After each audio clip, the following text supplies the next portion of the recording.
Hi, എല്ലാവർക്കും സുഖമാണെന്ന് വിശ്വസിക്കുന്നു. നമുക്ക് വിശേഷങ്ങളിലേക്ക് പോയാലോ.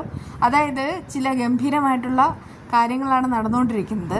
ഇനി ഒരിക്കലും നന്ദനെ കണ്ടുപിടിക്കാനാവില്ല എന്ന് ആ DYSP അടക്കം എല്ലാവരും വിധി എഴുതുന്നു. അയാൾക്കറിയാം ആ നന്ദനുള്ളത് ഇസബല്ലയുടെ അടുക്കലാണെന്ന്. അതുകൊണ്ടൊക്കെ തന്നെയാണ് അയാൾ ഇത്രയേറെ സന്തോഷത്തിൽ നിൽക്കുന്നത്. പ്രത്യുത നന്ദനാണെങ്കിൽ അറസ്റ്റിലായിരുന്നെങ്കിൽ അതോടുകൂടെ അയാളുടെ ജോലിയും പോയേനെ, ഇസബല്ലയും ജയിലിലായേനെ. അതുകൊണ്ടൊക്കെ തന്നെ നന്ദനെ കാണാത്തതിൽ അവർക്കൊക്കെ ഭയങ്കരമായിട്ട് സന്തോഷം ഉണ്ടാവാണ്. ഇതിനിടയ്ക്ക് നന്ദനെ നേരിട്ടെന്ന് കണ്ടിട്ട് ചില കാര്യങ്ങൾ സംസാരിക്കണമെന്ന് ഇസബല്ലയ്ക്ക് തോന്നുന്നുണ്ട്. അതുകൊണ്ടൊക്കെ അവൾ രണ്ടും കൽപ്പിച്ച് കെവിനെയും കൊണ്ട് നേരെ പോകുന്നത് ആ ഒരു താവളത്തിലേക്കാണ്. അവിടെയാണെങ്കിൽ അവളുടെ വിശ്വസ്തരായിട്ടുള്ള ഗുണ്ടകളുമായിട്ടാണ് അവൾക്ക് സഹവാസം. അതുകൊണ്ടൊക്കെ തന്നെ ഈ ക്രിമിനൽ മൈൻഡുള്ള ഈ ഒരു പെണ്ണ് തികച്ചും ഒരു ക്രിമിനലാണെന്ന് തന്നെ നമുക്ക് പറയാം.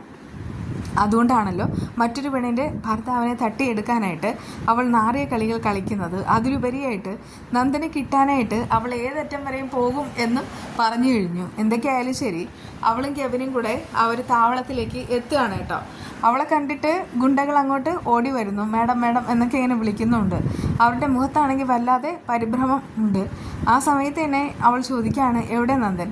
എനിക്ക് നന്ദനെ കാണണം. അത് കേട്ട് അവർ ആ ഞെട്ടിക്കുന്ന വാർത്ത കൈമാറുന്നുമുണ്ട്. മാഡം സോറി, എങ്ങനെ പറയണം എന്നൊന്നും അറിയില്ല, എന്നാലും പറയാണ്, നന്ദൻ ഇവിടെ ഇല്ല. അത് കേട്ട് അവൾക്ക് വിശ്വസിക്കാനാവുന്നില്ല. അവൾ വളരെയധികം ഷോക്കോടുകൂടെ നോക്കുകയാണ്. എന്നിട്ട് ചോദിക്കുകയാണ്, നിങ്ങൾ എന്തൊക്കെയാണ് പറയണേ? നിങ്ങളെന്താ കളിപ്പിക്കാൻ നോക്കുകയാണോ? അങ്ങനെയൊന്നും അല്ല മാഡം, ഞങ്ങൾ പറഞ്ഞത് മുഴുവൻ സത്യമാണ്. നന്ദുവിനെ ഇവിടുന്ന് കൊണ്ടുപോയത് വേറെ ആരുമല്ല, ഋഷി. ആ സമയത്താണ് ഇസബല്ലയ്ക്ക് കൂടുതൽ ഷോക്കാവുന്നത്. ഋഷി ഇങ്ങനെ ഒരു കടുങ്കൈ ചെയ്യുമെന്ന് കരുതിയതേ ഇല്ല. കെവിനോടായി പറയുന്നുണ്ട് വേഗം തന്നെ ഋഷിയെ വിളിക്കാൻ. കാരണം അവൻ കളിച്ചത് മറ്റൊരു കളിയാണ്. എന്തായാലും ഋഷിക്കറിയാം നന്ദനാണെങ്കിൽ ഇസബല്ലയുടെ കയ്യിൽ നിന്നെങ്ങാനും പുറത്തു പോയാൽ അതോടുകൂടെ തൻ്റെ ജീവിതം തകരുമെന്ന്. ഇതിപ്പോൾ നന്ദനെ എന്തെങ്കിലും ഒന്ന് ചെയ്യാനായിട്ട് ഋഷി അങ്ങോട്ട് തീരുമാനിക്കുകയാണ്. നന്ദനെ ഇനി പുറം ലോകം കാണിച്ചാൽ നന്ദൻ ഉറപ്പായിട്ടും പോയിട്ട് പോലീസിന് മുമ്പിൽ കീഴടങ്ങും. ഇതിപ്പോൾ നന്ദൻ അങ്ങ് ഇല്ലാതാവുന്നതാണ് ഇതിനേക്കാളൊക്കെ നല്ലതെന്ന് ഋഷി വിചാരിക്കുന്നുണ്ട്.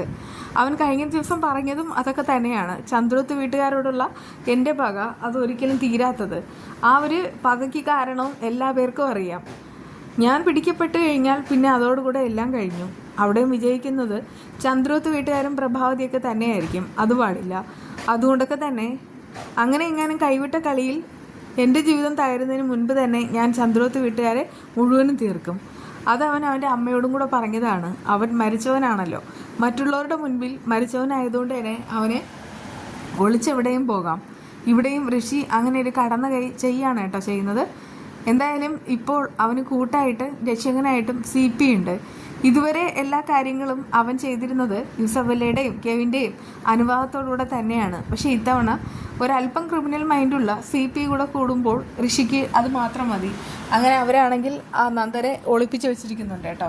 ഇതൊന്നും അറിയാതെ ദേവിക അടക്കം എല്ലാവരും പരക്കം പാഞ്ഞുകൊണ്ട് നടക്കുന്നുണ്ട്.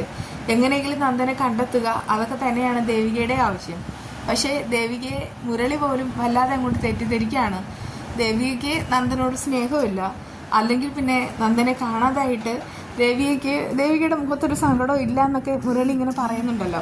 ആ സമയത്ത് ദേവികയ്ക്ക് ഭയങ്കരമായിട്ട് ദേഷ്യമാവാണ്. എന്നിട്ട് പറയുന്നുണ്ട്, എന്നാലും മുരളിയേട്ടൻ നിന്ന് ഞാനത് ഒട്ടും പ്രതീക്ഷിച്ചതല്ല.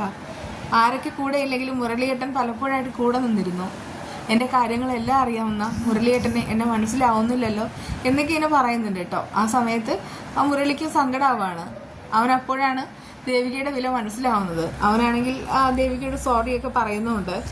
എന്നാൽ നന്ദനെ കൊണ്ടുവരാനായിട്ട് കൂടെയുള്ള പോലീസുകാർക്ക് പോലും പറ്റില്ല എന്നുള്ള കാര്യം മനസ്സിലാവാണ്. അതുകൊണ്ടൊക്കെ തന്നെ പ്രിയപ്പെട്ട രക്ഷകനായ എസ്താപ്പനെ ദേവിക കാണുന്നുമുണ്ട്. എസ്താപ്പൻ ഒരു കാര്യം ഏറ്റുകഴിഞ്ഞാൽ അത് ഉറപ്പായിട്ടും നടത്തിയെടുക്കുമെന്ന് ദേവികയ്ക്ക് അറിയാം. ആദ്യം ദേവികയുടെ കാലനായിട്ട് എസ്താപ്പൻ അവതരിപ്പിച്ചപ്പോൾ പിന്നീട് ദേവിക തന്നെ അയാളുടെ ജീവിതവും സ്വഭാവവും എല്ലാ ജീവിത രീതിയും മാറ്റിമറിച്ചിട്ടുമുണ്ട്. അതുകൊണ്ടൊക്കെ തന്നെ ഇവിടെ ദേവിക പറഞ്ഞാൽ എസ്താപ്പൻ ഒരാളെ കൊല്ലും, വേണമെങ്കിൽ എന്ത് വേണേലും ചെയ്യും. ആ ഒരു രീതിയിലാണ് എസ്താപ്പൻ ഉള്ളത്. കാര്യങ്ങളെല്ലാം ദേവിക പറയുന്നുമുണ്ട്. അത് കേട്ട് അയാളാകെ ഞെട്ടിത്തരിച്ച് നിൽക്കുകയാണ്. എന്നിട്ട് പറയുന്നുണ്ട്, മോള് പേടിക്കേണ്ട, നമുക്ക് കണ്ടെത്തണം, കണ്ടെത്തിയേ പറ്റൂ. എനിക്ക് എസ്താപ്പൻ ചേട്ടനല്ലാതെ ഇപ്പോൾ ആരുമില്ല. സത്യം പറഞ്ഞാൽ പോലീസുകാരോട് വേണേൽ പറയാം, പക്ഷേ അവരെ പോലും വിശ്വസിക്കാൻ പറ്റാത്തൊരവസ്ഥയാണ്. നന്ദനെ കണ്ടെത്തണം. എത്രയും വേഗത്തിൽ കണ്ടെത്തിയേ മതിയാവും. കാരണം അത്രയും വലിയൊരു ക്രൈസിസിലാണ് ഇപ്പോൾ ഞങ്ങൾ പോയിക്കൊണ്ടിരിക്കുന്നത്. ആ സമയത്ത് എസ്താപ്പൻ ചേട്ടൻ പറയുന്നുണ്ട്, ഇതൊരു കൊട്ടേഷനാണെന്നാ മോളെ എനിക്ക് തോന്നണേ. അല്ലെങ്കിൽ പിന്നെ നന്ദൻ ഇങ്ങനെ എവിടെയെങ്കിലും പോകുന്നതിന് മുൻപ് തന്നെ ആരോടെങ്കിലും എന്തെങ്കിലും പറഞ്ഞേനെ. ഇങ്ങനെയൊന്നും മാറി നിൽക്കാൻ കഴിയുകയില്ല. ഇത് ഏതോ കൊട്ടേഷൻ തന്നെയാണ്. നന്ദമോൻ്റെ ശത്രുക്കൾ ആരാന്ന് വെച്ചാൽ അവരുടെ പേര് പറഞ്ഞോളൂ, അവരെ ഞാൻ പൊക്കിക്കോളാം. ആ സമയത്ത് ദേവികയുടെ മനസ്സിൽ വരുന്നത് ഈ ഇസബല്ലയുടെ മുഖം തന്നെയാണ്. അതിലുപരിയായിട്ട് അരുന്ധതിയുടെ മുഖവും വരുന്നുണ്ട്. എന്തായാലും അതുകൊണ്ട് തന്നെ എസ്താപ്പൻ ചേട്ടൻ പുറത്തിറങ്ങിക്കഴിഞ്ഞാൽ എസ്താപ്പൻ ചേട്ടന് പലതും ചെയ്യാനായിട്ട് കഴിയും. എസ്താപ്പൻ ചേട്ടൻ ഒരു ഗുണ്ട കൂടെ ആയിരുന്നല്ലോ. അതുകൊണ്ടൊക്കെ തന്നെ ഗുണ്ടകളുമായിട്ടും എസ്താപ്പൻ ചേട്ടന് നല്ല ബന്ധമുണ്ട്. ഇതിപ്പോൾ ഋഷിയെ തളയ്ക്കാൻ എന്തായാലും എസ്താപ്പൻ ചേട്ടന് കഴിയും.